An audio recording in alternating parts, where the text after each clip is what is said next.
Hello, nerds!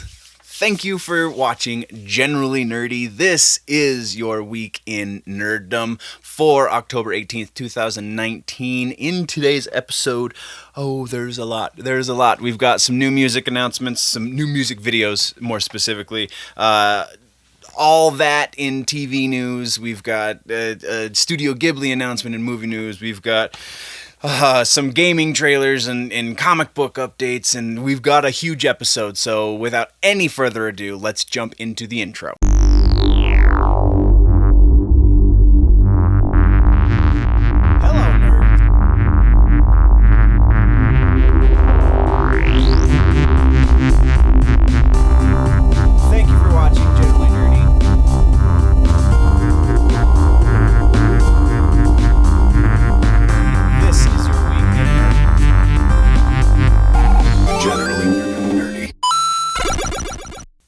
So normally this is the housekeeping portion, but there's nothing to add to housekeeping that I haven't already talked about a few times. I'm still going to interview author Lawrence McNaughton this coming week, still reading his book, getting through it before I get to the interview. Forever and Doomsday, we've talked about it. We're going to do a review once I'm done with it, and then we'll talk to the author. So that is still in the works. There's still a bunch of stuff going on over on the Big Show Entertainment Network as far as movie reviews and such. I'm trying to get to a point where I can do a couple of the movie reviews that we're not doing over on Big Show, trying to do them here on Generally Nerdy, specifically 3 from Hell and Zombieland Double Tap and some other things that we're not covering because they're a little too risque for Big Show. So trying to get those viewed and to a place where we can rate them. That's not happened just yet, so we are getting into the news, and we're starting with music. We always start with music because that's just the way I like to do it. And the first thing we're talking about in music is Lord of the Lost. We got a new video. The song is the song Ruins, and there's a couple of really interesting things to note about this video. First off, the song, this isn't one of the interesting things necessarily. The song is off of their most recent record, Thornstar rather, which came out couple of months ago. We've talked about, I believe we talked about their Lorelei video. It was the first single off the record. If not, you should go check that one out as well, but the link in the description is going to take you to the Ruins video. Now, the interesting things about this video is, first off, they filmed it on an off day while on tour in Mexico, which is kind of cool because most bands just complain that they're bored with their off days. So what does the Lord of the Lost do? They film a freaking video, which was brilliant. But also the other thing that's really interesting about this is they have a keyboard player. And their keyboard player, while I was watching this video, I was like, what the hell? Where is the keyboard player? And then I realized keyboard player is playing a guitar and not a keytar necessarily. This looks like something that he created himself, just because it's a guitar with 2 strings and a keyboard built into the body. So it's really I'm really intrigued. Like, this makes me want to see these guys live even more. I've only recently found them. Like I said, Lorelei was my first exposure to them, which was the first record off of their Thornstar, or first song off of their Thornstar record. And so my experience with them is fairly limited, but I really am intrigued to see their live performance if the keyboard player plays this weird guitar thing live. Interesting. That's all we've got for this. We're moving on to the next piece in music news, and it has to do with Ice Nine Kills. We've already talked about the Silver Scream, their record that they've been promoting for a little over a year now, and because they've sold a lot of records, because they're proud of what they have, they're releasing a quote-unquote final cut version of this record. So it's legit called The Silver Scream Final Cut, and on this new version of the record still has the same original 13 tracks, but then there's 5 additional tracks, most of which are just acoustic versions with some special guest instrumentalists, Matt Heafy being one of them, which is kind of freaking cool. Acoustic versions of songs that are already on the record, but then they added a song that is based, because all of the songs on the record are based on horror movies. Each song has its own horror movie assignment. We talked about It Is the End, I believe, was the last single they released, and it was based on the It movies, and then the music video subsequently also had some very It related themes to it. So this one, there's no official video. What you'll find linked to in the description is the lyric video, even though it still kind of has a video element to tie it into the other videos from this record. It's based on the Scream movies, and this one's a lot more laden with direct references to it, slightly more meta direct references. Interesting. This actually is probably one of my favorite tracks off of this record, and it's not technically on the record. The other really cool thing on there that's not a cover of, or a different version of a previous track is they did an acoustic version of Thriller on this re-release. So pretty freaking cool. Go check out the video. Let me know what you think about it. But that's what we got for music, guys. Let's jump into TV news, shall we? So first and foremost, real quick, we have an update on the All That Reboot series over on Nickelodeon. It apparently has done well enough in its first season that they have signed on a second season, which I'm super freaking excited about because not that I necessarily watch the new All That, I just think it's really cool that it came back to begin with, and then a new generation of kids has something that they can relate to comedy-wise, because it seemed like for a long time we thought kids didn't like good comedy, and then Nickelodeon was like, we got this show called All That, and then it was amazing, and now they're bringing it back. Anyway, so yeah, season 2 is coming for All That.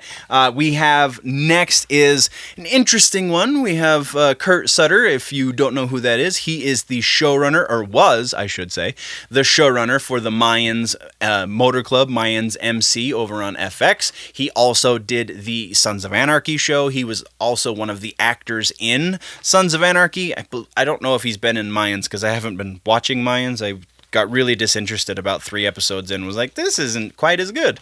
But yeah, so Sutter has been released as showrunner, and that's the nice way of saying he was fired for being a douchebag.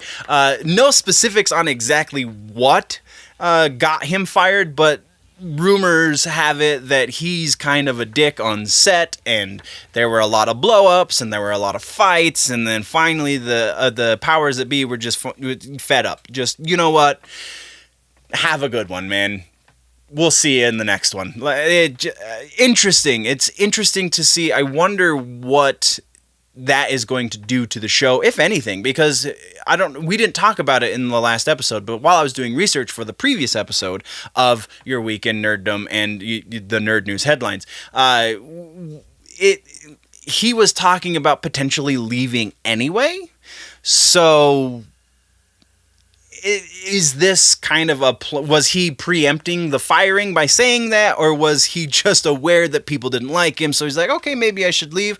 Also, he made a comment about the fact that it's time for the old white guy to not be in charge anymore, or something along those lines.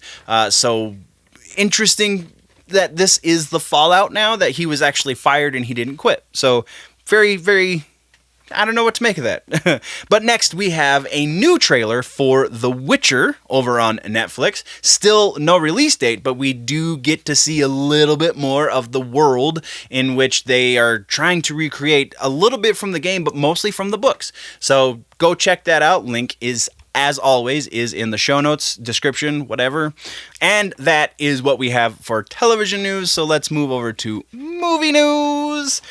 And movie news, we actually have a really big one for all you Studio Ghibli fans that heard the news. I think it was a week ago, it could have been 2 weeks ago, but it was made. The announcement was made that Studio Ghibli movies will never be on a streaming service because they want to pay some sort of. Let's see if I can find the. They had a quote commitment to the theatrical experience, unquote, which sounds like a lot of pretentious garbage. And apparently it was kind of a lie too, because HBO Max just secured the rights to all of the Studio Ghibli movies, so that will be part of their launch list of titles, which is kind of including the new Studio Ghibli movie, which I didn't put in the notes, but it's coming out next year. That also is part of the deal. So that's freaking Cool. Next, we're talking about some some casting updates for The Matrix 4. First off, we have Jada Pinkett-Smith is in negotiations to reprise her role as Niobe, which makes sense. Which, on a side note about that, I think it's kind of funny that Will Smith turned down The Matrix to begin with, and then Jada came in on the second movie, whatever, saw that it made money, went, oh, hey, maybe we should be a part of that. But whatever. Neil Patrick Harris is also supposedly going to be in the cast now. He has been cast in an undisclosed role. And then our final casting update for this is Jessica Henwick has been cast in a lead role that they are calling Neo-like, or a female Neo, which I find intriguing. Is this going to be a Lega sequel in kind of like we saw with Star Wars and such, where it's like it's a continuation of the story, but it's also a passing of the torch to a new generation? So will Keanu Reeves die? Will Neo no longer be part of the Matrix story, or Trinity for that matter, since we know that both of them are going to be in it? Very interesting to think about, and that's just me throwing stuff on the wall to see what sticks. So don't take that as even rumor, because that just came out of my mouth just now. That's what we've got there. Next, we have a really interesting announcement for a new movie.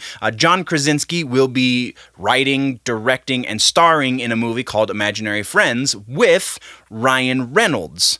The premise of the movie, and the reason I'm putting this in your news for today's episode is because John Krasinski and Ryan Reynolds, A, B, both of them have crazy nerd cred, so it will be interesting to see what they do with this. The premise of the movie is, I believe it's Krasinski will be playing the lead actual real person who can talk to other people's imaginary friends, and some of which, once they get forgotten, become very angry, and then therein lies conflict.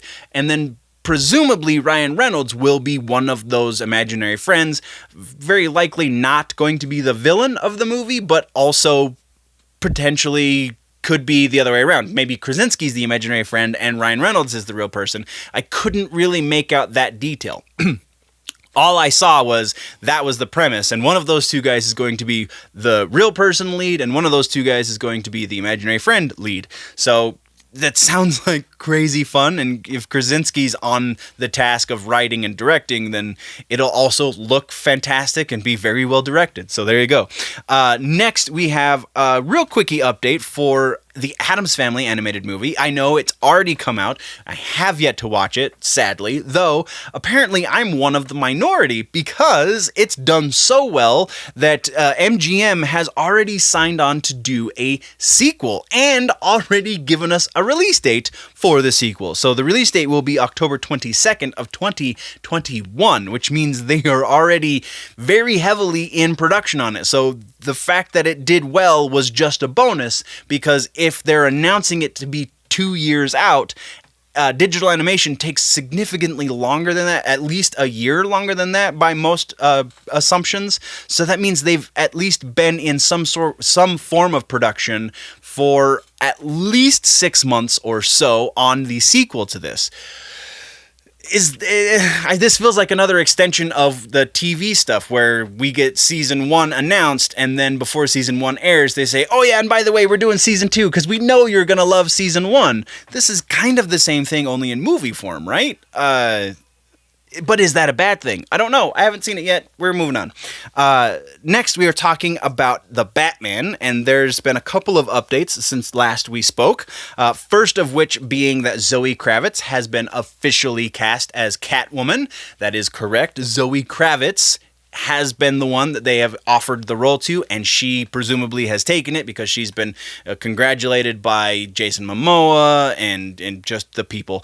And then the other thing is that Jonah Hill is not going to be a part of this. Apparently the deal fell through, and there's a rumor about who the Riddler is going to go to, because it was leaked that Jonah Hill was looking more at the Riddler than at the Penguin, and then for a second, Seth Rogen was being eyed to play the Penguin opposite Jonah Hill, which would be very strange because those aren't exactly humorous. I mean, Riddler kind of is a humorous villain, but Penguin not so much, so would be a very interesting take on them, but it's not happening. So yeah, the Jonah Hill thing fell through. It's not going to be a thing, and we'll get into who's rumored to be the Riddler for the movie once we get to the rumor mill.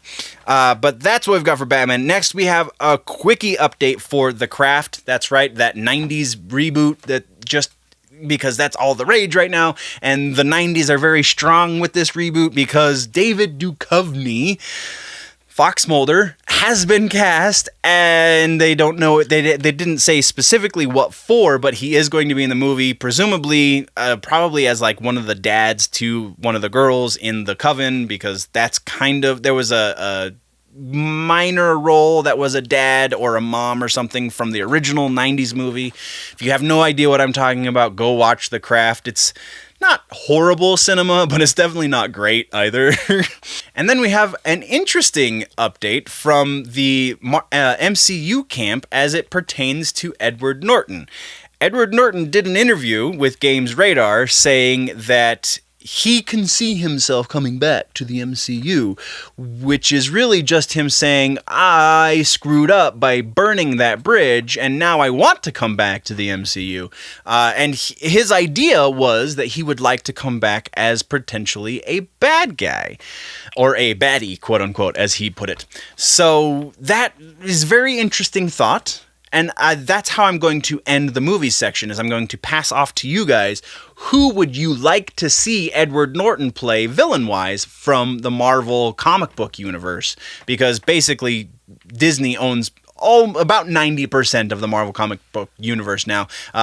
Feige being announced as the creative director overall, TV, animation, movies, and comic books kind of cements that, right? So, who do you want to see Edward Norton play should he actually make this MCU return?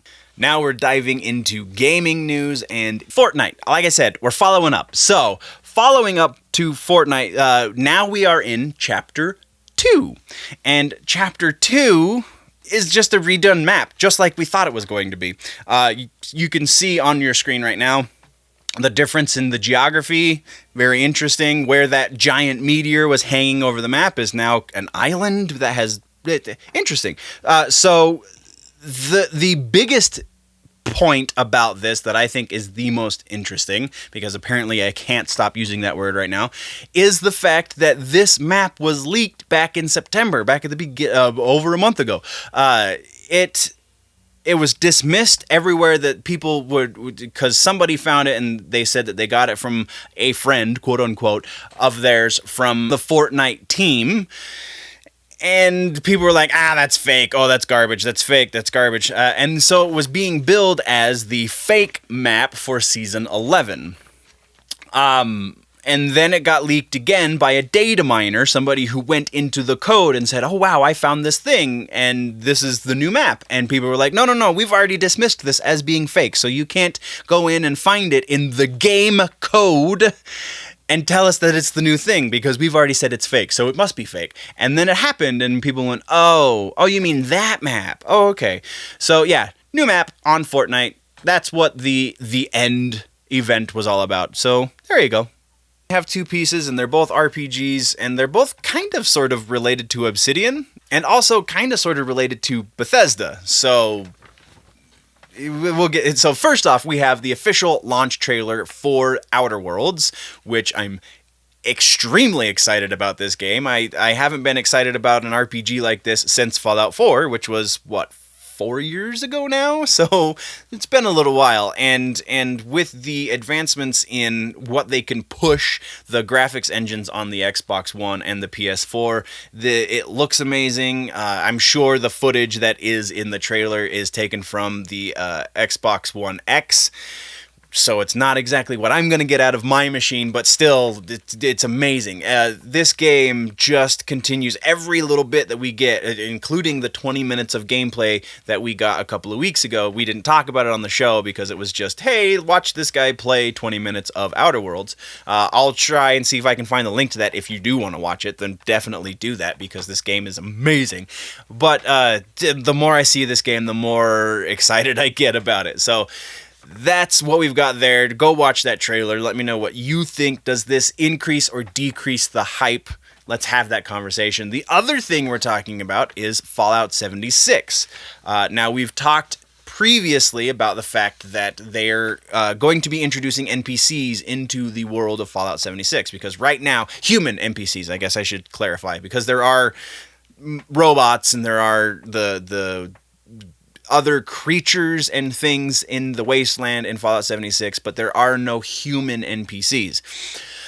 They're going to change that, and that was supposed to happen this month. Well, it seems that it was either this morning or yesterday morning. It blurs a little bit in my head, but they just announced within the last 2 days that it's not going to happen until the first quarter of 2020. So they don't even have a specific date when they're going to be moving it to. When pressed for why this happened, the guys over at Bethesda said, "Well, it seems we kind of need to bake this a little bit longer. It needs to stay in the oven." There's some cooking reference that they made. Cook in the pot, I think maybe a little longer was what they used.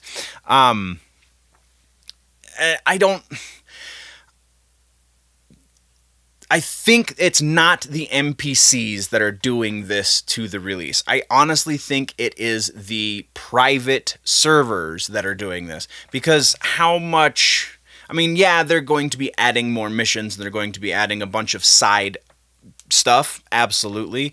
But I feel like there's less there, technically speaking, than including a whole new style of gameplay, which would be what the private servers would be. So it kind of makes more sense to me to blame the fact that they're also rolling out private servers with this update, rather than blaming the NPC characters. So just a thought, but either way, that might be, because I still haven't bought on yet. I still haven't got into the 76 hype. We've done a couple of streams when they did the free weekend, and that was fun. Like, I really like what they've done with it, but not enough to really pull the trigger and buy the game.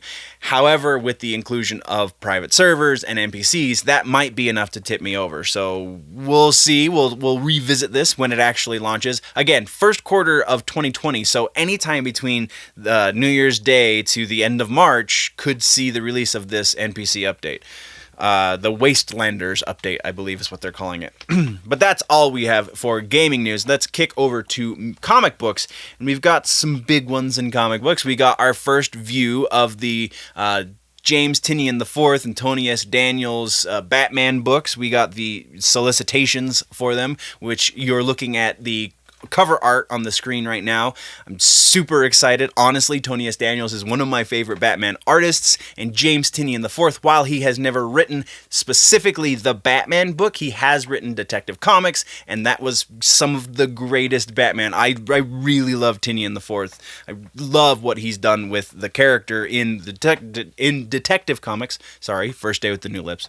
I love what he's done in Detective Comics with the character. I want to see what he's going to do in the legit straight up Batman book. So first off, we've got book 86, which is the first book that they are writing, which will be out in January, because 85 is the last Tom King book, and that is coming out in December. So 86 and 87 both are coming out in January. 86 will be out January 8th. 87 will be out on the 22nd. I'm just going to read the solicitations because I'm super stoked. So because I'm reading these solicitations, it should be noted that there are some mild spoilers for the end of Tom King's run. If you care, if you're even reading Tom King right now, you should probably skip forward a couple of minutes because we're reading these solicitations. So 86, we have, it's a new day in Gotham City, but not the same old Batman. With Bane vanquished and one of his longtime allies gone, Batman has to start picking up the pieces and stepping up his game. Batman has a new plan for Gotham City, but he's not the only one. Deathstroke has returned as well, under a mysterious new contract that could change everything. And if you'll notice on the cover, there seems to be Talia al Ghul on this cover as well, unless that's Deathstroke's daughter, Rose Wilson. I feel like that looks more like Talia than Rose, but I don't know. we'll see, I guess. And then book 87. The Riddler has been lying low since his humiliating defeat as part of Bane's army. But as costume assassins start to make their own way into Gotham, Edward Nygma may have the answers he's been looking for. Or at least the answer to why Deathstroke is trying to kill him. Is it possible that Batman's tussle with Slade Wilson was all just a ruse to get the killer closer to his true target? So, interesting. What is going on? What are you doing to us, Tinian? Let's read these books when they launch in January. Again, January 8th and January 22nd for 86 and 87 respectively. That's what we've got there. Now we're going to move over to Dawn of X. I need to issue a slight correction from the last time we talked about Dawn of X. I said House of X event. I was not thinking because the name of the event is Dawn of X, not House of X. House of X is one of the books. I was confusing House of M event with the House of X, so my apologies. I meant to say Dawn of X. Anyway, so Hickman, if you have not read the first book of the new X-Men, or if you have not come to the end of the House or Powers of X books, then again, probably skip forward a little bit because we're going to be talking some minor spoilers. It's nothing crazy, but still some minor spoilers. So, the conclusion of the House and Powers of X story brings about a new mutant country, Croatia. I'm just going to put it on the screen because, yeah. So, as part of this country, as the sovereign nation of mutants, effectively, Croatia, something. They are implementing 3 new mutant laws, and it seems that this is not like mutants across the world. This is just as you're in their new sovereign nation. The 3 main laws are 1, 2, 3. Make more mutants, kill no man, and respect this sacred land. As these are kind of plays off of anti-mutant sentiments that we have seen in previous books, that we saw in the House and Powers of X stories. So that shouldn't come as too much of a shock, but the big thing here is the first rule apparently has rubbed some people who, the alphabet people, as Dave Chappelle would put it, he has rubbed the alphabet people the wrong way. And honestly, if you watch Young Rippa at all, then these are likely also people who don't really read comics. They're just aware of comics and aware of things that happen in comics. So when they heard make more mutants, they automatically, for whatever reason, jumped to, oh, you're perpetuating a heteronormative society and blah, blah, blah. No. If you actually read the books, then you would know that Hickman kind of laid out a couple of ways to make mutants, that one of which, yeah, absolutely is a heteronormative perpetuating way to make more mutants, because that is the way nature works. Even in a pretend world where mutants exist, that is still presumably the way nature works. But also, there's technological ways to make mutants, there's magical ways to make, like, there's a lot of stuff going on that the end result will be more mutants. So it didn't say go forth and have a hetero relationship to make more mutants. It just said make more mutants. That's not very specific. But so he felt that he needed to address it because the alphabet people were attacking him, it would seem, on social media. And so he came out and said basically what I just told you, that actually, no, I've laid out explicitly 3, and then if you were paying close attention, there's a 4th way that we make more mutants. One of those 4 ways is what you're accusing me of, but the other 3 are very much not that at all. So yeah, I'm super excited. I have yet to read book number 1 for X-Men, but I will definitely be reading that very soon. So that is where we are for that one. Next, we're talking about Absolute Carnage, and this one, no real spoiler, but book number 6, we saw a very interesting thing happen, and I really want to see where they're going with this. So again, kind of sort of minor spoilers, but nothing really that's going to affect the way you read this book. We saw Venom get absorbed into Carnage, and so Eddie Brock was like, well, how do I fight Carnage now? Well, they took that machine that takes I forget the word that they use, the remnants, effectively. It takes the remnants of the symbiote, because that's how Carnage was targeting people, was he could sense the remnants of the symbiote, the things that link people's bodies to the symbiote. They created a machine that would remove those from people so that they wouldn't be targeted by Carnage. And so Brock takes the machine, rips open the side, and bonds with the remnants of symbiote that have been taken from other people, very specifically Wolverine, Captain America, Thing, and Hawkeye. More presumably were in the machine as well, so all of them will be part of it, but those are the ones that he calls out by name, and also the ones that make you go, wow, that's a really interesting power set. So he becomes Venom once again. He looks like he does, even without technically the connection to Spider-Man. So he still has the spider logo on his chest, but he also sprouts wings and flies away. So book number 7 is going to be bonkers. It's going to be so crazy. And I'm super excited about it. But that's what we got for comic books. But that's what we got for comic books. Now let's talk about the rumors, shall we?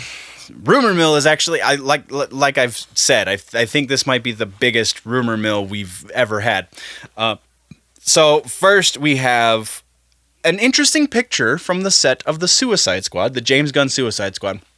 So as we talked about in the last rumor mill, it's been rumored that Nathan Fillion is going to be playing Arms Fall Off Boy. And again, that is a real character.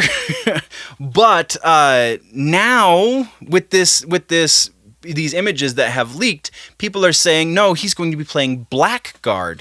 And I can kind of see similarities there, but it seems more in line with a modern redesign for a live action version of Arms Fall Off Boy. So my vote still goes with Arms Fall Off Boy, but could very potentially, I do see how it could be Blackguard. But Blackguard's a villain, though it is Suicide Squad, so that would make a little bit more sense. Again, rumors, so who knows? Next, we have that Batman update that I was, that I was telling you about in the movies section. So Paul Dano, who you will remember from movies like The Girl Next Door and Little Miss Sunshine, he's done quite a bit since then, but those are kind of the closest to nerd cred I feel like that he's done. It is rumored that he is going to be the next Riddler in the opposite, Robert Pattinson as Batman and now Zoe Kravitz as Catwoman, Paul Dano as the Riddler. I dig it. I actually, if this becomes a legit thing, I'm totally behind this decision, because I think Dano's kind of an underappreciated actor. And granted, he's done a lot of directing and such more recently, but I feel like he's a pretty underappreciated actor, so it would be really cool to see him in that role. Next, we're talking, all right, so I briefly passed over some Marvel stuff in the movies section. We're going to kind of revisit that because it has some implications that has been fueling some rumors. So this is a comic book rumor, technically speaking, but Kevin Feige, having been again announced as the chief creative officer at Marvel over movies, TV, animation, and comic books. The only thing he's not chief creative officer at Marvel is gaming, and Lord knows that's sure just around the corner. So, Jeff Loeb, the announcement has been made that Jeff Loeb is still the director of Marvel comic books. So he is still the big guy on top at Marvel comic books specifically. He just now has to report to Feige, and so Feige has kind of final say in everything. So, there have been rumors for a little while that Loeb is on his way out, because apparently he's also a jerk, kind of like Kurt Sutter over at the Mayans, but I don't know. I love Loeb's writing, so I don't know how he conducts business, because Loeb and Sale have written some of the best freaking Batman comic books ever. Anyway, so Jeff Loeb and potentially Ike Perlmutter are both rumored to be quote-unquote retiring at the end of the year. When really, it sounds like this is just Marvel being nice and pushing them out the door, and the Kevin Feige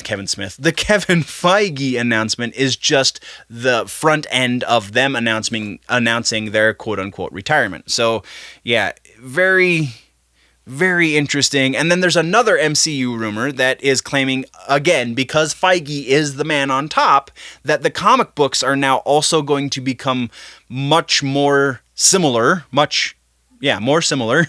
to the movies. So the comic book universe is going to resemble the MCU, and it kind of was already going in that direction anyway. It seems that they're testing ideas out in the comic books, and if whatever works, whatever sticks, finds its way into the movies, and whatever doesn't stick, they just kind of continue on writing it out, changing things so that to see what else could work in the movies. So that doesn't seem too far off base for rumors either. Next, we have a very detailed leak, potentially. It's a rumor because it's unsubstantiated, about James Gunn's Guardians of the Galaxy 3 script. So take this with a gigantic grain of salt because it very well could be wrong, but it seems that this version of Guardians of the Galaxy is going to focus highly on Rocket Raccoon, and also is going to see the end of Rocket Raccoon, which seems very strange because James Gunn has come out and said very explicitly that Rocket Raccoon is his favorite character in the Guardians of the Galaxy comic books. So why he would kill him off seems a little weird. But so the plot details that have leaked out deal with the fact that Rocket is is having something of a soul-searching issue and trying to figure out where he comes from, and then he comes down with some giant illness which forces the matter, and well, now I have to find out where I come from because I need to get better. I need to find out how I can fix this illness, which that journey leads him to the High Evolutionary, who apparently created Rocket Raccoon because he was experimenting on a raccoon. And then the conflict between he and the High Evolutionary kills Rocket. A lot of this sounds really weak, so I don't know. It did come from multiple sources, though. This is one that I could substantiate through two different places, though both of those places are very unreliable. So take with that what you will.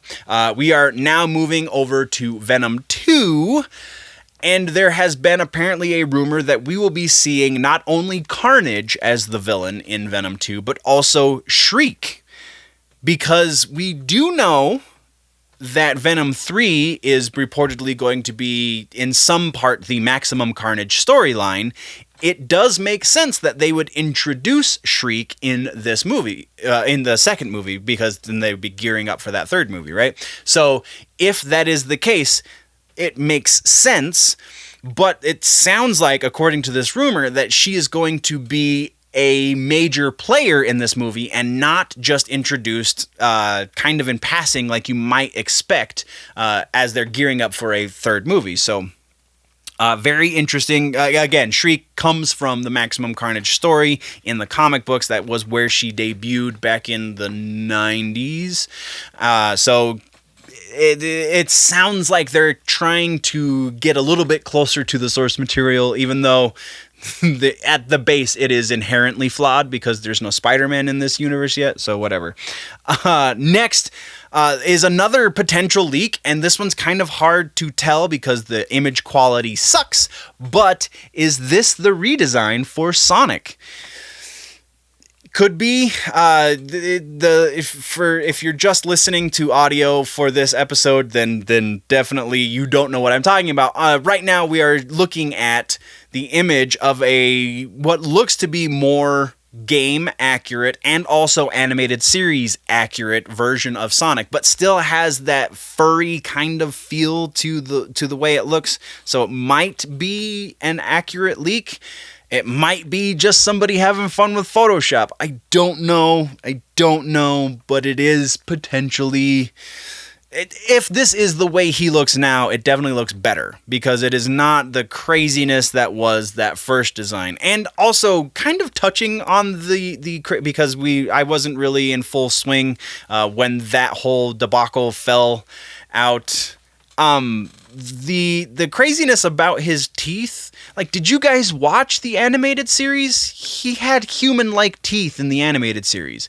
And I'm fairly certain in every iteration of the video game that you see his teeth, because you don't always see Sonic's teeth, but anytime you have seen his teeth, he has human-like teeth. I don't understand why that was part of the uproar about the design of Sonic. There was so much else wrong with that design. The teeth should have been the least of your worries, and actually shouldn't have been a worry at all, because, again, every other version of this character has human-like teeth, so why would we get mad that he had human-like teeth still?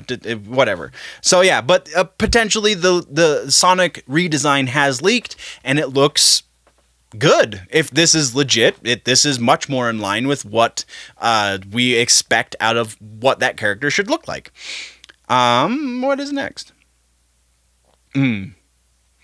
Next, we have an image. A legit image of Ryan Reynolds standing in front of the Marvel Studios sign. And it's been confirmed that Ryan Reynolds has been having conversations with the upper-ups at Marvel, the MCU specifically, Marvel Studios. But what have those... So the rumor is that he's been trying to plead the case for Deadpool to stay as it is. Because a couple of weeks ago, we got the writers of the Deadpool movies, as they've been doing the press junkets and such in support of Zombieland Double Tap. They were asked, obviously, questions about Deadpool and the future of Deadpool in the MCU. Can they see it going as a PG-13 movie? Do they think that Feige and Iger and such will allow it to be an R-rated movie? How will it sit in the landscape of Disney? And they were kind of uncertain of it. So the rumor surrounding this picture of Ryan Reynolds in front of the Marvel Studios logo at the Marvel Studios, presumably the Marvel Studios building, is that he's doing what he can to introduce Deadpool into the Disney MCU, or he's trying to figure out where else he fits in as an actor into the MCU, because Deadpool might be dead. That I don't think is at all the case. I think it's more the former and less of the latter, because Ryan Reynolds loves that character. Why would he abandon it? But whatever. It's just rumors, right? And then our final rumor mill point also has to do with an image. So again, my apologies to the audio guys for the end of this episode, because you don't get to see these images, but you can look them up. I will try and find links and such to put in the show notes if I can. There has been a leaked image from the Stranger Things Season 4 set, and that image is simply a vehicle. Now, the driver of this vehicle is the reason this rumor is gaining some traction, because it looks very much like Hopper's truck. I guess it's a Suburban, right? That's what he drives. So it looks very, very much like that same vehicle that Hopper drives. So is this image confirming the fact that Hopper will in fact come back in season 4? Or are they they could be filming a flashback? There's any number of explanations for this, but the big rumor is that this is 100% confirmation that Hopper will return for season 4. But I don't know. It's just rumors. And that brings us to the end of the episode. What did I miss? What should we talk about in the next one? Let me know in the comments down below. If though you want to go deeper into this conversation, then you can jump over to the website, generallynerdy.net. That is how you can get in more direct contact with me, emails or comments and so on and so forth. All of that is great. But, the website's probably a little more direct. You can find all of the freebies, articles and things. Also, there is a Patreon, patreon.com/generallynerdy. You can go support up there. There's patron exclusive photo gallery. There's all kinds of exclusives that the patrons get. Go over, check that out before it gets too late, and it's whatever. It's never too late. You can always go over to Patreon. I'm just, blowing smoke. So Definitely go check out the Patreon, patreon.com/generallynerdy. If you are new to this channel, though, and you're watching on YouTube and not Facebook next week, then subscribe, hit the reminder bell so that they let you know every time I post your nerd news update or whatever nerdy video goes up on the channel. It will all get relayed to you in your inbox. So yeah, ring the bell, click the like button, subscribe, do all of the things. If you're new to the channel, click one of those boxes to the left of my face and you can go see all of the other stuff that's happening. Or if you're falling behind in your nerd news, then one of those boxes will help you out with all of that as well. But before we officially sign off, guys, always remember that if it's generally nerdy, it is probably here.